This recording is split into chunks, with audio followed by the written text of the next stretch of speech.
And what is going on, everybody? Welcome back finally to another episode of the Designated Players and MLS podcast. We are back. Hurricane Helene has taken us out, but they have not stopped us forever. We are here ready to get back to an old time favorite. It's myself, it's my buddy Connor. How you doing, buddy? I'm doing much better than how you were doing, so I can't complain. Yeah, I can't argue with that one either. But you know what? We're back. We're ready to go. You've got a camera that makes it look like we can actually see you instead of like a 240p version of you. You It can see, is it is you a can actually new see me versus just pixels of me. it is a new era of the designated players, but that doesn't mean that we go away from old favorites. We are bringing back the series that I think was one of my favorites last year. I'm really happy we get to do it again. What went wrong? We're going to look at all the teams that have been knocked out of the playoffs so far, which is the five teams in the West, four teams so far in the East, and we're going to analyze why they didn't make the playoffs. What went wrong for them not to be successful? I've got a couple. Connor's probably got half of one for every other team. So he'll get like three total because even though he's got a new camera, he doesn't have a new set of ideas. That's Um, not true. I put a lot of work into preparation for this episode. I yeah, have so much at so you had to least, push our recording back a week. yeah, I have at least three for every team. Wow, at least that's I know. crazy.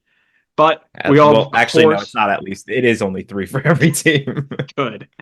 But of course, we want to hear your thoughts as well. So if this is one of your teams that we are about to talk about, get in the comments. Let us know what you think went wrong with them and what they need to change to get better. Today's episode will be the Eastern Conference teams, all four of them. And on Wednesday, we'll talk about the West, all leading up to a wonderful decision day on Saturday where Red Bull will, at the very least, Red Bull have made sure they're not playing in the playoff playing game. So that's a dub. We can't get home field advantage, which is all right, but we're not playing in the playing game. So we got better than last year. Red Bull don't even need to spend next year. We already got better. What's the point? Yeah, exactly. Jurgen, cut Um, the spending off. all right, we Actually, need take to. some players out because they're too good. That's right. Lewis Morgan, see ya. Have a good time. John Tolkien, bye. All Forsberg right. Well, back to we Leipzig. we've got like 3 weeks of stuff to catch up on, so we got to get started the episode, or we're never going to start the All episode. right, yeah. That's fine. Let's get started. New cameras, new ideas, same old stuff though. We got to start with scarf of the week. Connor, what are you rocking? I miss your four scarf rotation. What do you got? I have more than four scarves. In fact, I know for a fact I haven't brought this one out for a while because it was at the It's upside bottom down, of my brand new. pile. That is good. It I was at like the that one. bottom of my pile. I I have the like that's Toronto scarf, clean. That's super clean. with the Maple Leafs. Yeah, that's super. I like that a lot actually. It's really It's a good. really nice scarf. Yeah, Honestly, it's so comfy too. that's quality. Yeah. For me, I will never turn down an opportunity to bring out the Music City scarf. It's also a Nashville's really here. great scarf. Yep, really, really nice design. One of my favorites, as we've talked about many a times. Um, Still waiting on how to put up the wall. I think I just Yeah. need to move and get a whole nother room just for scarves.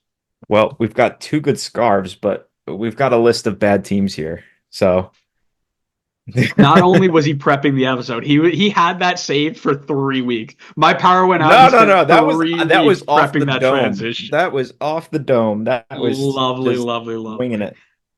Well, speaking about off the dome, we're going to talk about a team that just hired a coach with one of the shiniest domes out there. We're starting with Chicago Fire, and they These were transitions eliminated are on the crazy 20. this episode. Isn't that crazy? This is what happens when we don't record for so long. I just get crazy.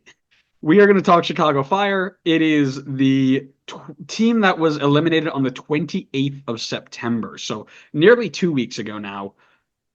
And let's give you a little bit of background to it. My beautiful Chicago Fire, the dark horses every year for a playoff berth. I think I've been saying that for the last 4 years.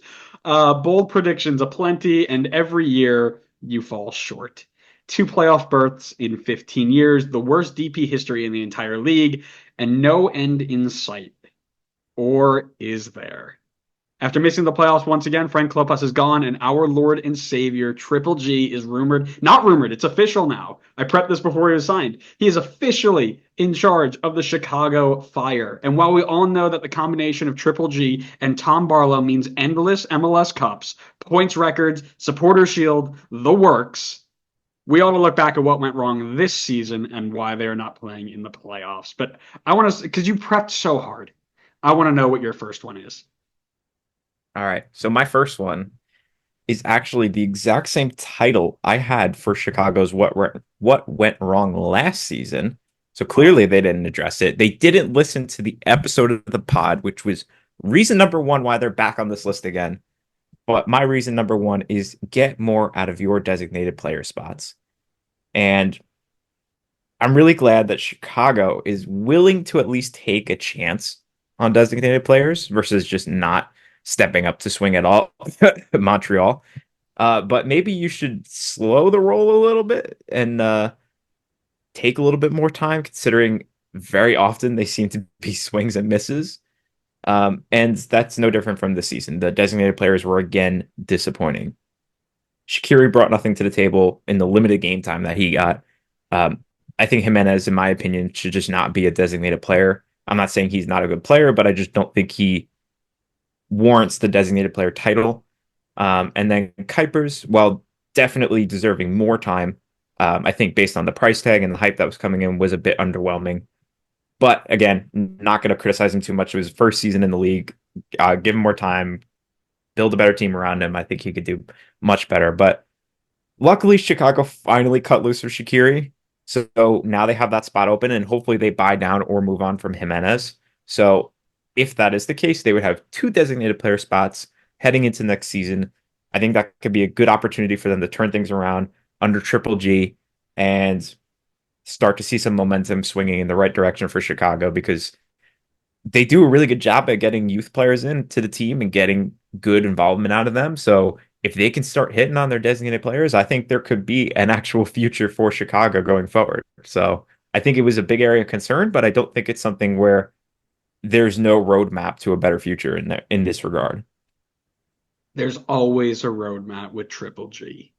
The It's path just to the the roadmap ends kind of early. That's the only problem. it well Actually, not we with covered Chicago.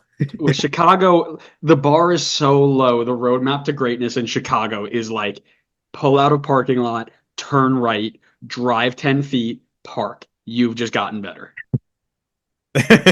That's true. That's a But good point. I'll build off of that. This is one of the fun things. Like I've got a list of three, but they're not in order. So I just free flowing, just vibes. And I'm going to No, build off of that with underperforming expectations. So all off season, it was hyped up the Chris Brady and Brian Gutierrez show, right? Like we've got these two superstar young kids that should have been with the Olympics and should have, these guys should be in there, and we didn't let them go because they were that important to our team. Then you add Kellen Acosta and Hugo Kuipers that are meant to bring your guys to a whole new level, and they just never hit that level they were supposed to get to, right? Chris Brady showed his youth. He was a bottom five starting goalkeeper when it comes to PSXG plus minus. Pretty bang average and everything else, according to FBref. And you could see it when he played, right? He was either really, really good, or it was like, who put this 18-year-old kid in goal? And I know he's not 18, but like, who put this kid in goal, right? Like, what are you doing?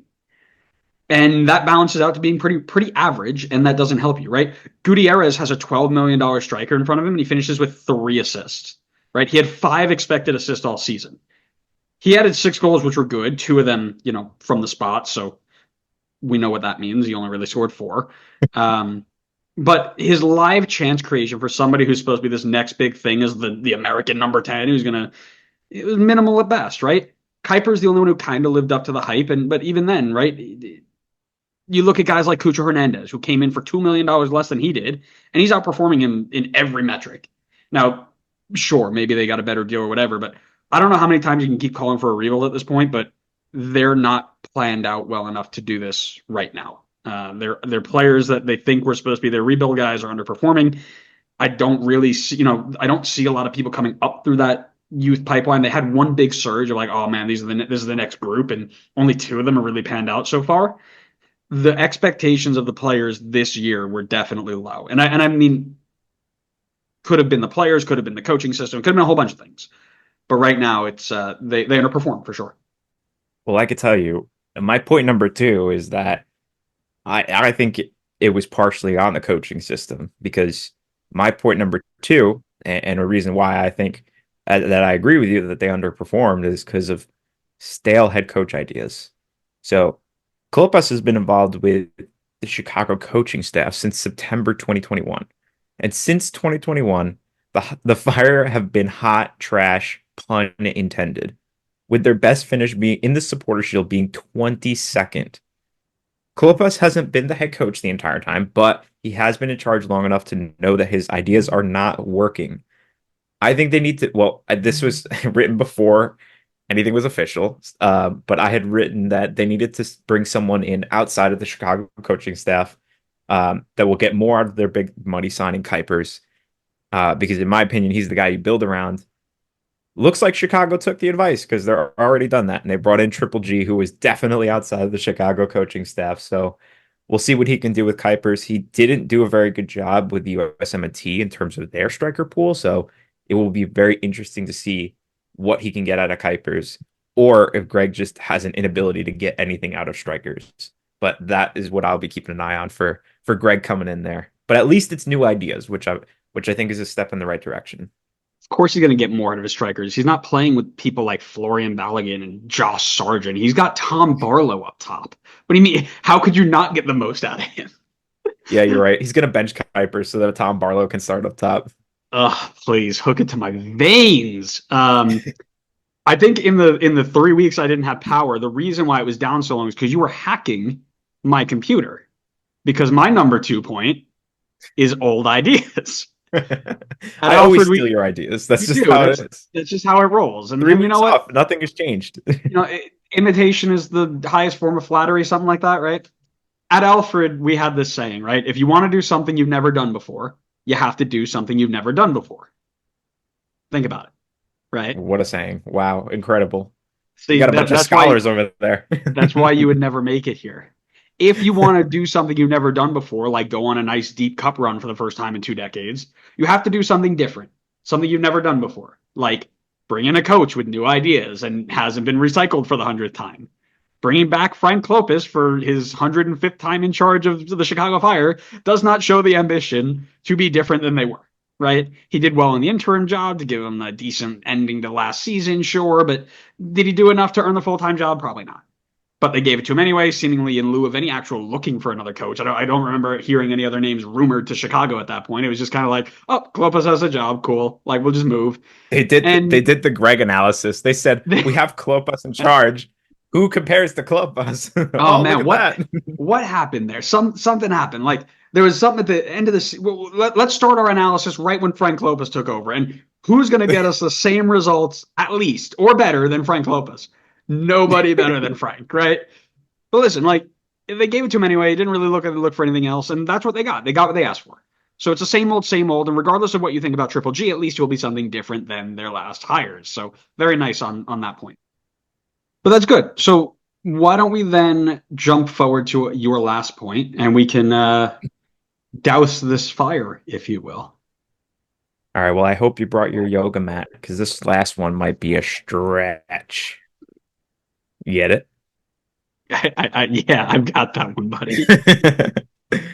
All right. So this is one that I've never mentioned, but I've never used it for any other team before. So I'm not sure Oh how wow, applicable. wait, well, hold on. You put a new idea to the table, I did. new camera, new ideas. What are we? Are you sure you're Connor, or did you get kidnapped, or is this like a Um, AI?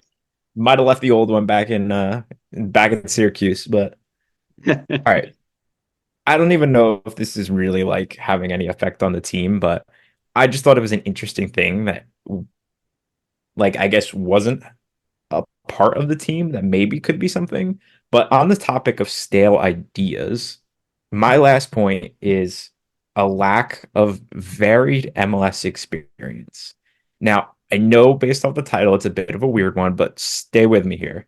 So, someone can correct me if I'm wrong, but I believe the only players with 1,000 minutes or more who have experience in MLS outside of Chicago are Chris Mueller, Fabian Herbers, and Kellen Acosta.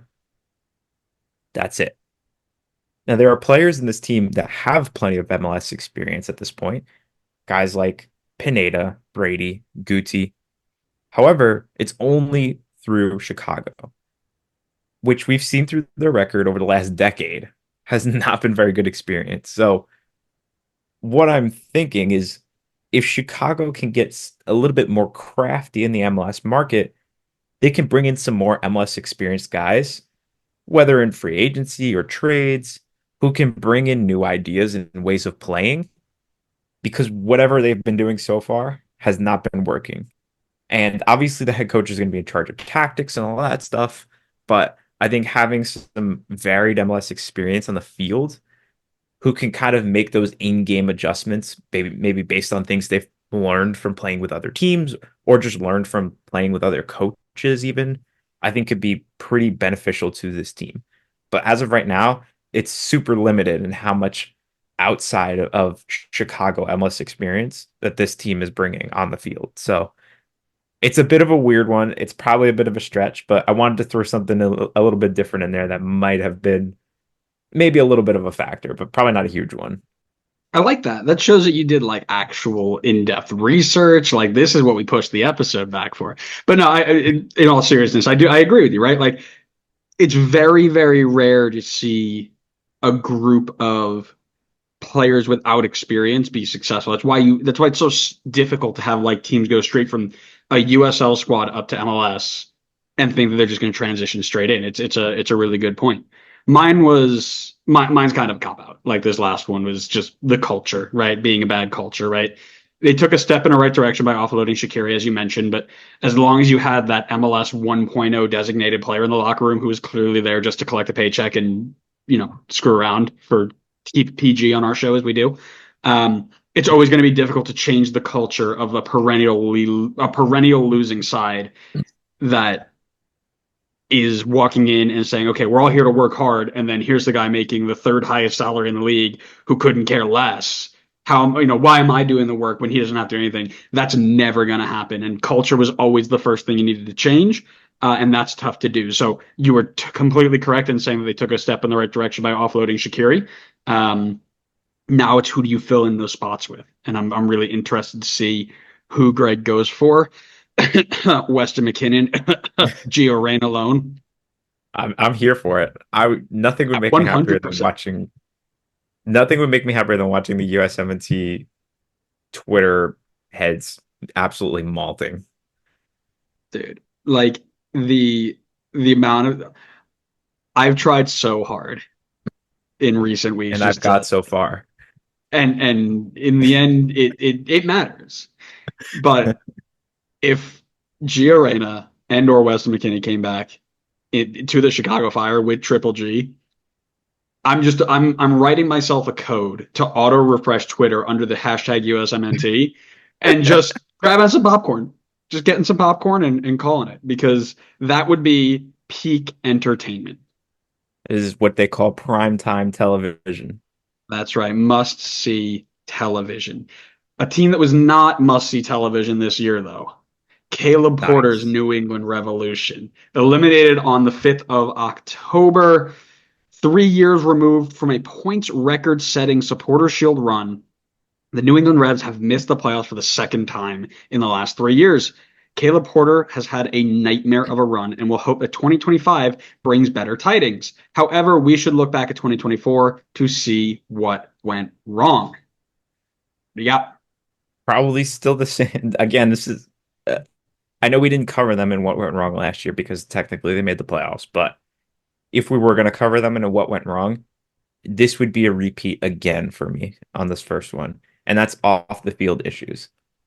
This to me is the biggest thing plaguing the New England Revolution right now because on paper, at least in my opinion, this team should be a playoff team. You have a former MVP, you have a former Juventus player, and you have arguably the best left back prospect in the country on your team. They even brought in a manager who has experience winning in this league, and they still fell way short of at least my expectations And my guess is that the locker room is a big reason why that was.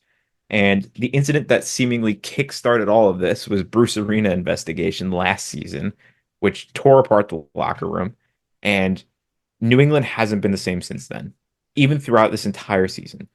Porter was coming into a tough situation this year with the goal of uniting the locker room again, but clearly he wasn't able to do so. And the symbol that he wasn't able to do so, I think, was in the fight that happened in September between Carlos Heel and Xavier Arriaga. And that doesn't just happen out of nowhere. So that was clearly the result of some kind of locker room animosity, or maybe even from on the field as well, building up. The unrest is building up, and then it just eventually blows over. So, in my opinion, until they can fix that locker room, it doesn't matter what coach you bring in, this team will continue to underperform. Yeah, I can't disagree with there. I'm going to go one and two here because you had 2 points that kind of merged into or you had 1 point that kind of merged my two. So I Yeah, started with go the for it. 2024. I started with 2024 hangover, like you mentioned, right? All this off the field drama, not on the field tactics, starting with the Bruce Arena dismissal, the team holding out until certain front office staff were removed or clarity was restored. I mean, it was a whole nightmare. And there were all this stuff in between, and it felt like that lingered over the team more prevalently than more prevalently than the actual season itself, right? Instead of being able to focus on another MLS Cup run or Supporter Shield challenges or Leagues Cup or whatever, they were left with social media questions around why we still don't know what happened to Bruce Arena, even though we kind of do, and why the coaches who asked for his removal were then promoted inside the team. It wasn't the right way to start off the season.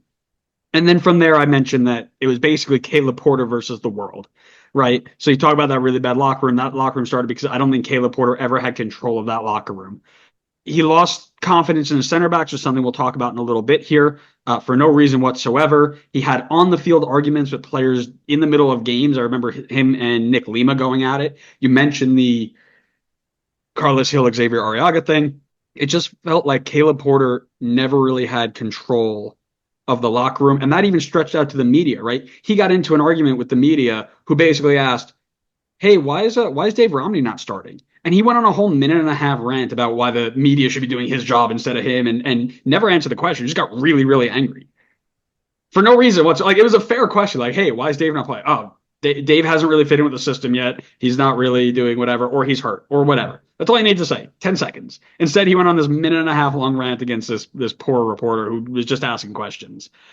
And I can tell you from experience that when you lose the locker room, it's impossible for a team to perform properly because if they don't trust you, they're not going to trust your tactics. They're not going to be trusting of your instructions, and they're going to be hesitant to implement all of it, which is what we saw here. It got so bad that the team had to enter this quasi rebuild mode, right? Sending DeJuan Jones, Noel Buck, Henry Kessler out the door. Will Sands, Tim Parker, and some cash came in. But if Porter doesn't gain the trust of these players soon, it's going to be a really long 25 season, and I don't think he lasts very long there because you need to have the locker room bought into your ideas. Yeah, I mean, based on what you were saying, like I didn't even remember majority of these things happening other than like the scuffle in the locker room, but it doesn't sound like Porter's got anywhere close to claiming this locker room right now. So I feel like in that case, you got to either bring in a new coach and try that route again, or you got to like cycle out a bunch of players and kind of rebuild, which seems to be the direction they're going in. So maybe they're sticking with Porter and just cycling out players and restarting in that regard. But who knows? Maybe they go the direction of just cycling out everybody and just going with a completely fresh new start. But on the topic of possibly cycling players out, my second point was a lack of production from designated players this season. Oh, And wow. That was original. yeah, so original. Definitely didn't just cover this as well. So in my opinion, and decent chance I'll catch flack from some New England fans out there for this one, but I think this was Carl's Heel's worst season in a New England shirt.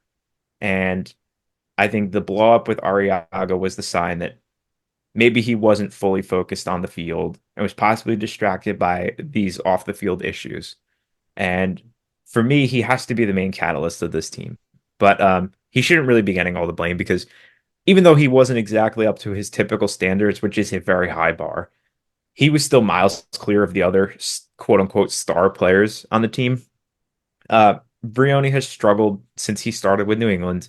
And while this was his best year so far in New England, in my opinion, it still was just quite frankly not good enough. I mean, 9 goals scored in 2,100 minutes is just flat out not good enough from your striker, especially when you have Carl's Heel creating for you, who is one of the, if not the best playmaker in the entire league. On top of that, Chunkalai, a guy who came in last year and looked really promising, was injured most of this season. But even when he was healthy, he was only getting 3 goal contributions in about 1,000 minutes. So still not being very productive when he was out there. I mean, the best teams in the league are getting much better production out of your star designated players. Look at teams like LAFC, Columbus, Inter Miami.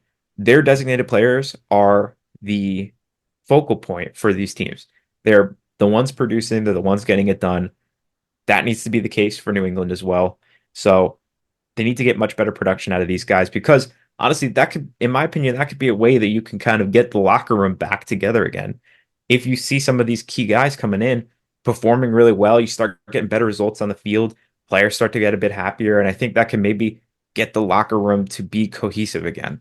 But poor play on the field and poor play from designated players is definitely not going to help the situation in the locker room. So I think that's got to be a big thing to look at for this offseason, whether you move on or you have faith that they're going to turn things around for next season.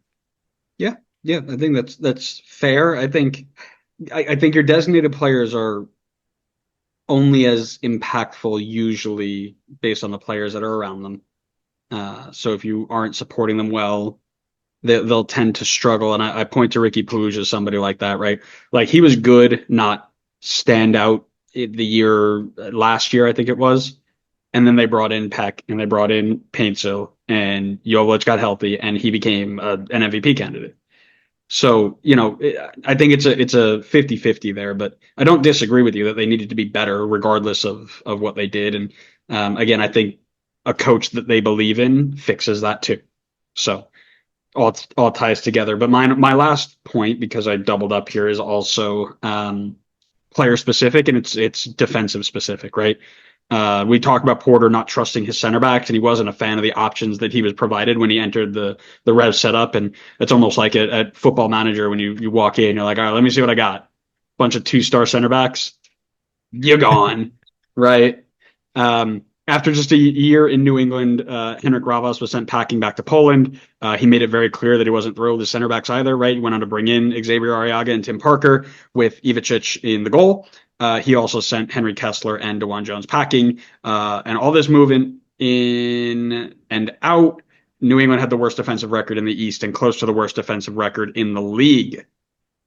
Can't do that when your defenders aren't doing the job. And, clearly bringing in just new faces wasn't getting things done.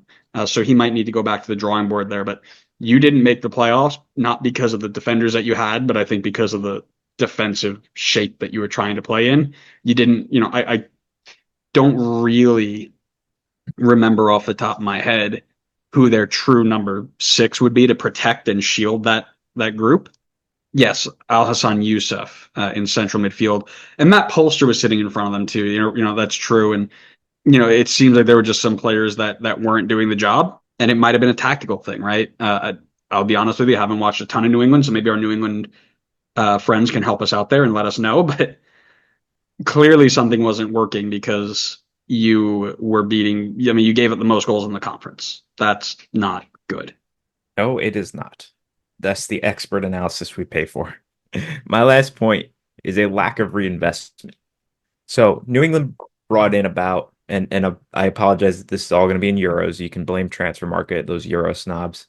But New England brought in about 12 million in euros from the sales of Buxa and Turner back in the 2022 season, as well as 16 million euros from the Petrovic sale in the 2023 season. Despite that, the only time they have spent more than 4 million on anybody was Langoni in this latest summer transfer window. I feel like they tried to get too cute with bringing in under the radar players and it backfired on them. And don't get me wrong, I'm 100% a fan of take your time with reinvesting, don't rush it, find the right pieces to bring in. But One, they clearly haven't gotten it right, regardless of how much time they've taken.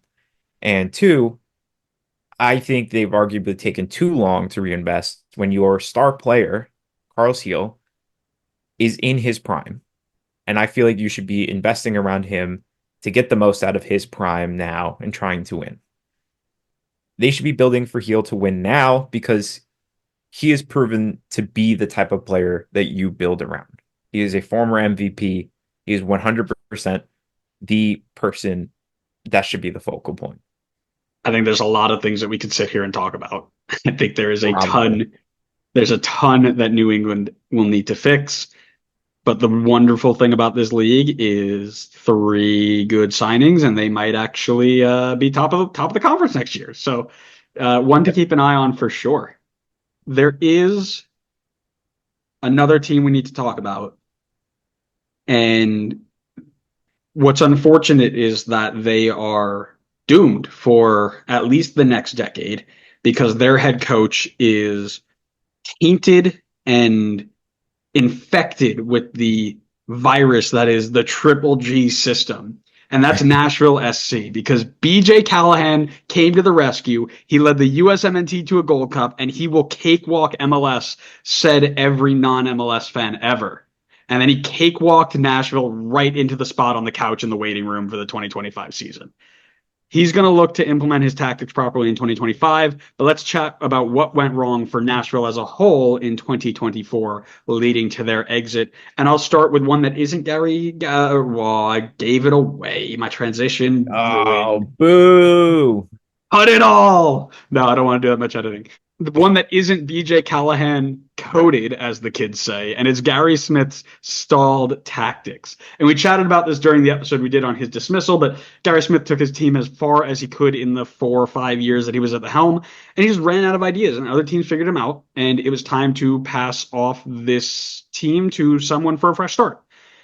His commitment to this side brought them great highs during his tenure, but his poor start to 2024 eventually cost them in the long run. Are you sure you're not reading off my notes now? Yeah, this is my show. So anytime we have the same, you're copying me. All right, well then I copied you on this one because I also have the pretty much the exact same thing. Stale tactics from Gary Smith. And I by no means do I mean that to be a dig at Gary Smith because I think he did a really good job overall with his time in Nashville, but he kind of got to a point where we've talked about this in the past where he kind of capped out on how far he was able to take this team, and it showed in the results. I mean, he was top 10 in the Supporter Shield every year, besides this year, of course, but only got past the first round of the playoffs once. And I think there's enough talent in this team that they should be capable of more in the playoffs, especially when you have a league MVP on your team. And one thing that I did note when I was writing this up is this section was kind of almost a word for word notes section for me for what I wrote up on Adrian Heath last year with Minnesota. I feel like Oh, it's a similar nice. situation. So it's like a guy who came in, steadied the course. This is what you were talking about, where you think that Greg can be for Chicago. Came in, steadied the course, got them to be consistently successful, but kind of capped out on how far they could take the team. They weren't a coach that was going to take them to the promised land, but they were a coach to steer them on the right direction. So we'll see what BJ can bring to the table. Gary Smith got them on the right direction, started to fall off the wrong direction. So now BJ comes in to try to fix things. Well, if we shared the same one, I'm sure we're gonna say share the same number two. The Hani Mukhtar regression arc. I mean, we love MLS fantasy. We love chatting about it and using it as the sole identifier for talent in this league. I don't think I ever once considered Hani Mukhtar for my fantasy team this season. Well, Like, that's not saying much because you're in like 15th in our league. So relax there, son.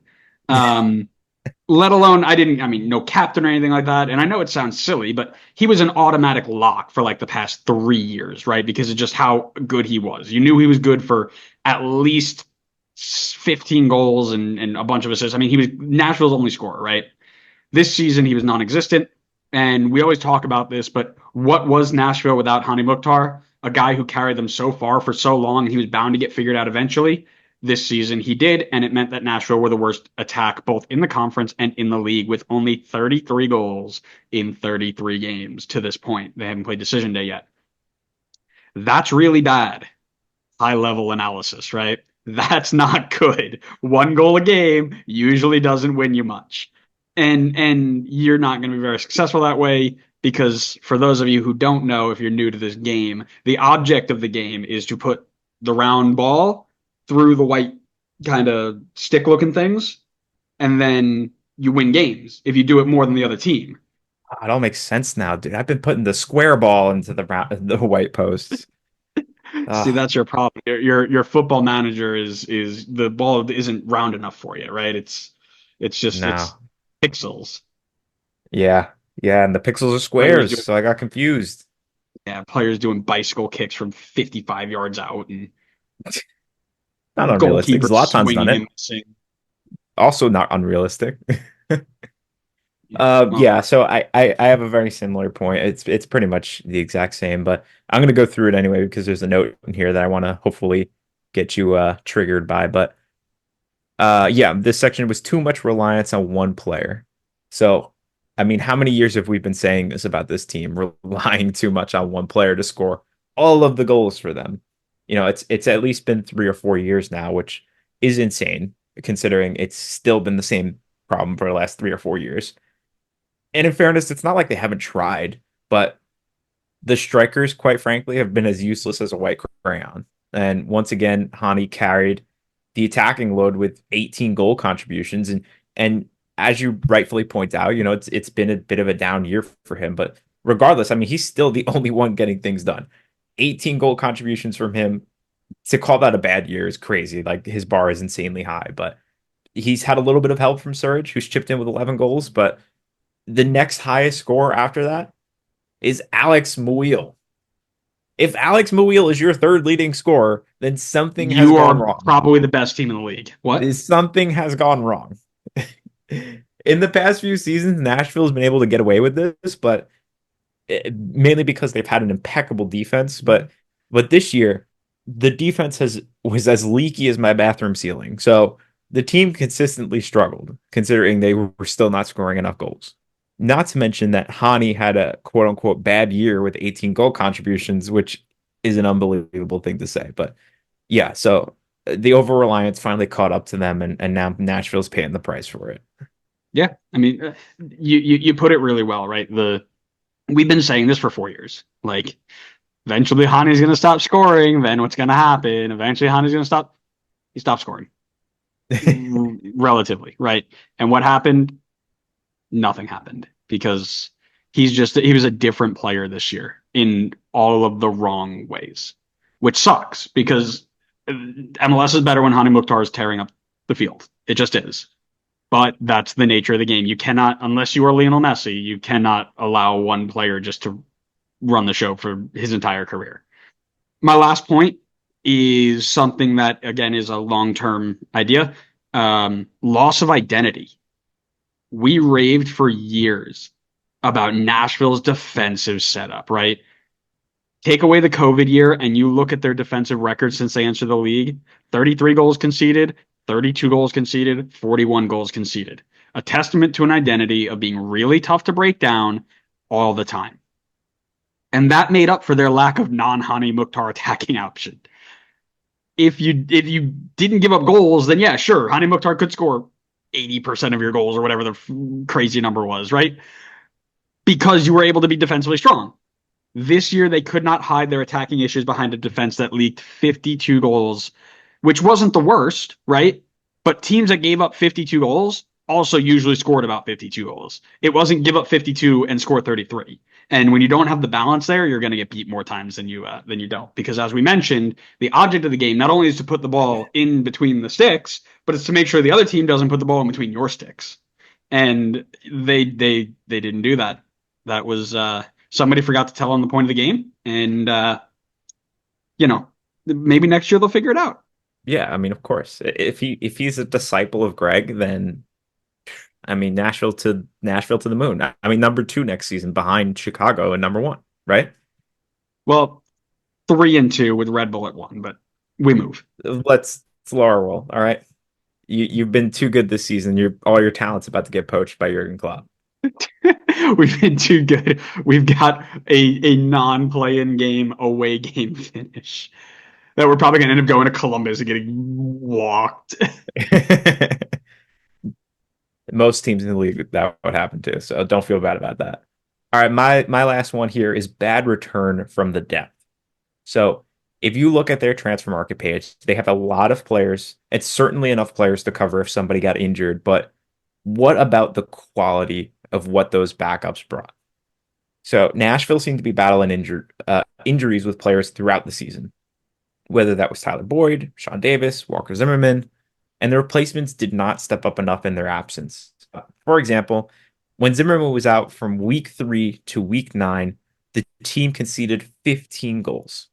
But when he came back from week 10 to week 24, they only conceded 16 goals.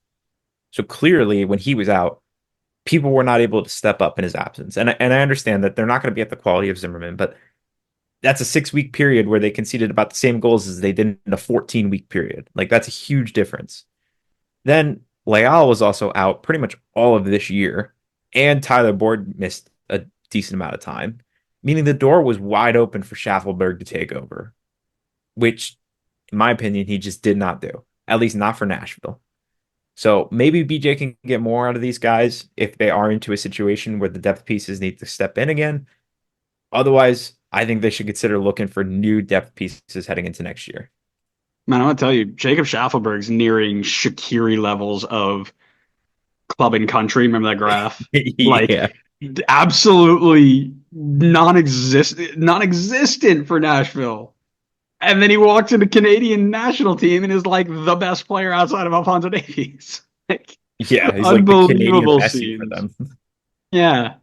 You know what it was? It started when we put him as our like what did we used to call him? Something of the week, where he was like the least good player of the week that we watched. Oh, the Yoshi Remember of the week. season one? Yo, yeah, that's right. Back in season one, it was like who is the worst player of the week, and it was like Jacob Schaffelberg on Toronto FC playing left back because Lewis Morgan torched him for like 3 goals in 35 minutes, and then he goes to Nashville. I was like, oh wait, this guy's actually good if you play him in his position.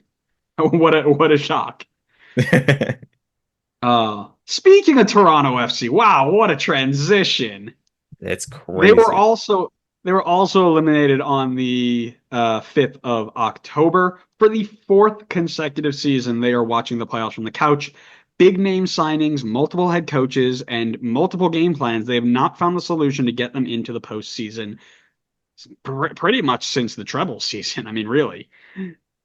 While they look ahead and figure out how to get it right in 2025, we look back to see what went wrong in 2024. Listen, some of us were correct in predicting this to be one of the worst teams in the league. Others were Connor. And it all started with an awful preseason transfer window. There were rumors at the time that both Italian designated players were going to leave, which they probably should have, let's be real. I predicted them to be nothing short of awful, which they were. And after winning the Wooden Spoon in 2023, their response was one, count it, one marshmallow. No, I'm just kidding. Good old SpongeBob. A single defensive midfielder was their only solution to being a team that finished dead last the year before. A team that has one of the highest payrolls in the league, deciding that their response to being the worst team in the league was to bring in one defensive midfielder from under us. Are you sure? Like, maybe you want to get more than one striker. Maybe you want to get more than, I don't know, one outside back. I don't know. Take a look. There's like 100 different things you can do. But one defensive midfielder wasn't going to fix all your problems, and here we are. Yeah, honestly, like, I think I don't have like a ton of bad things to say about Toronto this year, as much as like their goal That's difference. crazy, considering that you were in agreement with me that they would be the single worst team in MLS That's history. I did not say they were going to be the worst team in MLS history. I did But you agree should that they have, were going to right? be there. It is recorded. I am very sure, but I did think they were going to be very bad this year, and I think that's why I don't have like a ton of like bad things to say. Like, I think there's a lot of like good things brewing in Toronto, and but that being said, I'll start with the first one. So in my opinion, I think they needed to get more out of their mid-level players from this team. So Prince Owusu had 9 goal contributions this season. Bernadeschi had 16, and Insigne had 11. I think Insigne didn't play a ton of minutes this year, probably I think because of injuries. But the highest out of anyone else on the team after that was 5. So these three, and if we're really being honest, probably just Bernadeschi, were carrying the attack this year, and I think they weren't getting enough out of the rest of the squad. And additionally, on the defensive side of the ball, that was very much not good either, which is made up of all non-designated players. So they conceded 61 goals, which was the sixth most in the league. And if you're going to struggle in the attack, you need to have a pristine defense. We talked about this. We just talked about this with Nashville being the case for many years. So in this case, they did not, and in the end, it hurt them. So if they can get more out of their non-designated players, whether in the defense or the midfield, I think that can swing the tide in the favor of Toronto. Because I think Bernadeschi actually was really good this year, especially considering he was playing in a deeper kind of, I don't know, he was a little bit played in different positions, wing backs and wingers, but I think he did a really good job with wherever he was played.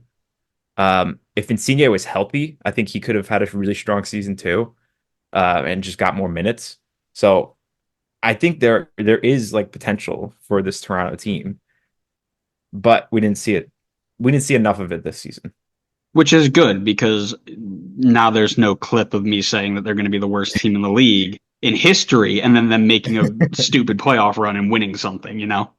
That is good. Um, but I will say that my second point is very similar and it goes to underperforming designated players again, right? Because I believe that is a title I used in 2023 because they had the same problem, didn't they? Um, it rings true, right? TFC have 3 designated players, 2 Italians from Serie A who are on big, big money, and Richie Larea, Orlando City legend. Yes, sir. Insigne played like half the season, and he had 4 goals, 6 assists. Bernadeschi played like a guy who just was the way I describe is like if you take a kid from like the A team, you put him on the D team, and he's like, just go have fun because you think you're better than everybody else, and he doesn't listen to any tactical advice. He just picks up the ball and does whatever the hell he wants. That was what Bernadeschi did this year. He only played 4 more games than Insigne did. He had 8 goals, 6 assists. I'm sure a bunch from the penalty spot because, duh. And then Larea He played the actually, least of them all. were you saying that for Insigne for the penalty spot? No, Bernadeschi. Actually, I think Bernadeschi only had like 1. Bernadeschi went 0 for 3 from the PK spot. Really? I remember reading that because I think I put it in there at first. I'm like, there's no way he scored 8 open play goals because Toronto were that bad. Larea played less than everybody. He only played 12 games. He played less than 1,000 minutes. Wait, is And he had Larea one. the other? I thought it was Osorio that was the other DP. According to Wikipedia, it was Richie Larea. Okay. No, I Jonathan trust Osorio got Wikipedia. bought down this year. Gotcha. But then again, what do I know? Um, but here's the deal, right? Less than 1,000 minutes. I think the other two had somewhere between a combined, like the 3 designated players combined, maybe hit 6,000 minutes if they got lucky, which is not what you want to see out of your designated. Actually, probably closer to 5,000 now that I think about it. But if they're not playing, they're not making a difference anywhere than except at your wallet, right? At your bank statement. Bernadeschi also got suspended 5 different times for yellow and red card suspensions, showing that he clearly doesn't care about being here. And personally, he, along with his other Italian buddies, should just hop a flight back to Fiorentina or wherever they want to go, so TFC can actually rebuild. Because you're not going to rebuild properly with these guys.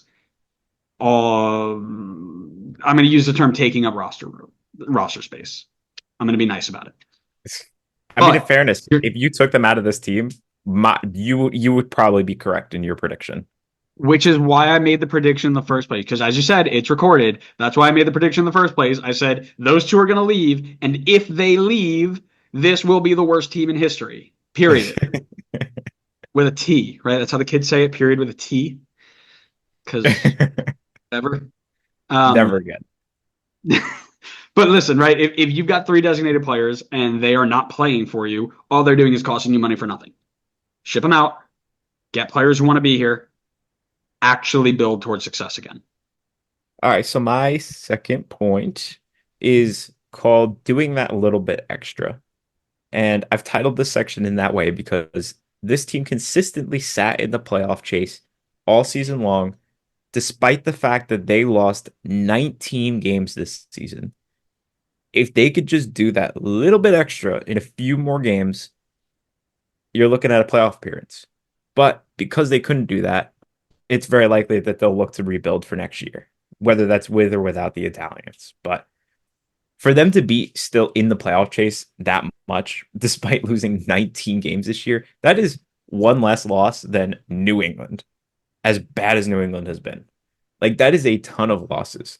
If you could just take that one extra, like, get that one extra touch in there, win that one extra header, get a point or two here or there, huge difference. You're in the playoffs now.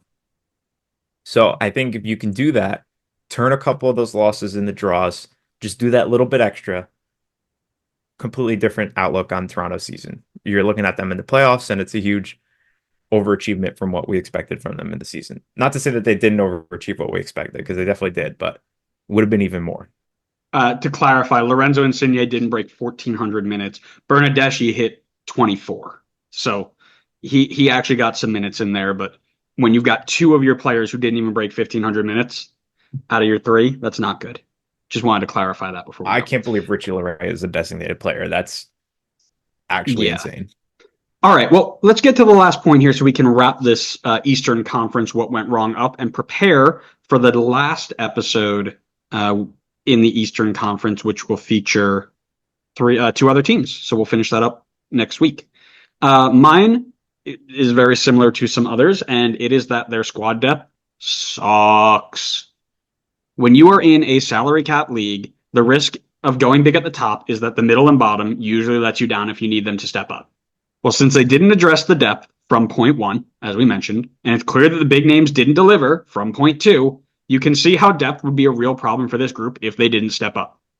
Specifically, though, it is in the attack where they were let down. Prince Owusu at the 9, and his only listed backup was a TFC2 striker, which, whatever, right?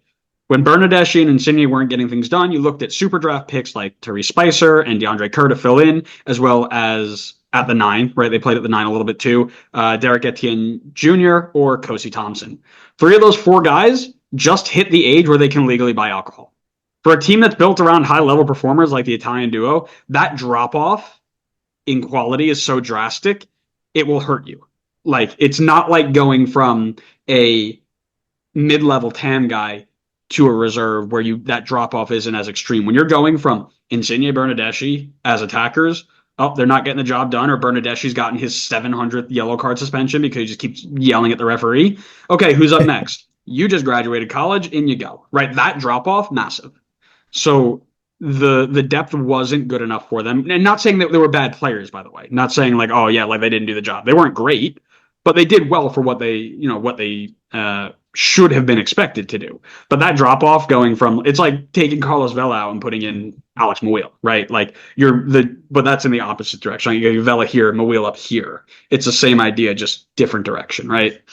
I'm going to pretend I didn't hear that. And I'm going to go You into don't my need to last pretend. point. I know you weren't listening. I saw your eyes glued. I heard you. I heard you talk about Carlos Vela comparing him to Alex Mouil. So I'm just going to move on to the next point. My last point here is first year head coach. So if you listen to our not so deep dive or even just the beginning of the segment, you know that at the start of the year, we were not high on Toronto in the slightest for many reasons, some of which Andrew has mentioned before, some of which we've seen now as the end of the season has come about. So to see them constantly in the playoff chase, I think was a big improvement on our expectations. And I honestly believe it was an overachievement of probably many people's expectations outside of us just being Debbie Downers on this team. I mean, they improved by 15 points over last season.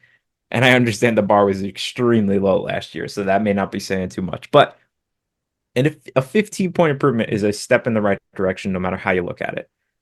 Add in the fact that it is a new head coach who was coaching club football for the first time ever. And I think you're quite frankly looking at a pretty decent season, even if they didn't make the playoff. for this side with the pieces that they have in place, I think they could potentially make a push for the playoffs next season. Now, obviously, that's a lot of ifs in place, right? If the Italians leave, they're probably not making the playoffs next year unless they make some huge investments and they all pan out. But as it was Herdman's first season ever coaching club football, I think some time needs to be given to him to play around and make things work, both tactically and in the transfer market. So I think one more season will be a better test of whether or not he can hack it in this league. But I think in year one, with the pieces that he was given, I think he did a good job. But I think he still needs a little bit more time to kind of learn how things play out in this league, like learn how different players play and like what works in this league and what doesn't. And to get some time in the transfer market as well. Because as you mentioned, he didn't get any help in this offseason to help bolster this team at all. Well, I hate to say I told you so, but I told you Don't say so. it. If you hate to say it, don't say it. Yeah, it's going to be really fun. Again, we love silly season because it's where teams make or break their future, right? So I am really excited for the playoffs, but I'm almost equally as excited for silly season because there's nothing better than Tom Bogert tweet alerts coming out on my phone like, oh, this guy's rumors here, this guy's rumored there, and how legit it will be. So Yeah, for Nashville, trade away all their international slots immediately as the transfer window opens. this just in: Nashville SC rumored for Tom Barlow, Brian White. Wait, Danny Edelman. They're just taking Yeah, all you the should Red be Bull Academy kids. oh. The Red Bull Academy kids. Is that is that Gerhard Struber coming back to Nashville? Um, It's like the Undertaker meme. It's like, is that Gerhard Struber? yeah, he's returned. He is out of a job. Um, no, listen. So it'll be really interesting to see that, but we still have a whole bunch of season left to play because even though the regular season ends on not this Saturday, but next Saturday, the 19th, we've got a whole bunch of playoffs to talk later. So we hope you enjoyed the episode. Make sure you are following us wherever you get your podcasts so you see when our next one goes live, which is the Western Conference What Went Wrong, as well as all of our previews, predictions, and reviews of the playoff games. So after What Went Wrong, we're going to go into previewing decision day, not decision day, I'm sorry, play-in games, and then as well the first round. So be ready for that. Those will come, and then we are all aboard the playoff review train. From there, make sure you're following us on social media, Twitter, Instagram, and TikTok and YouTube. Grace wants to say hello. Grace is always here for the sign off. Yeah, Sign us off, Grace. Grace. Grace says, follow the pod. Follow the pod. That's right. Down you go. Make sure you follow us on social media so you know where we post our clips and you can interact with us. Lots of fun, lots of fun. Connor, anything else you want to say? No. Well, you just said something, so clearly you did. Thanks so much for listening, everybody. We hope you enjoyed. We'll see you next time on the next episode of the Designated Players and MLS podcast. See ya.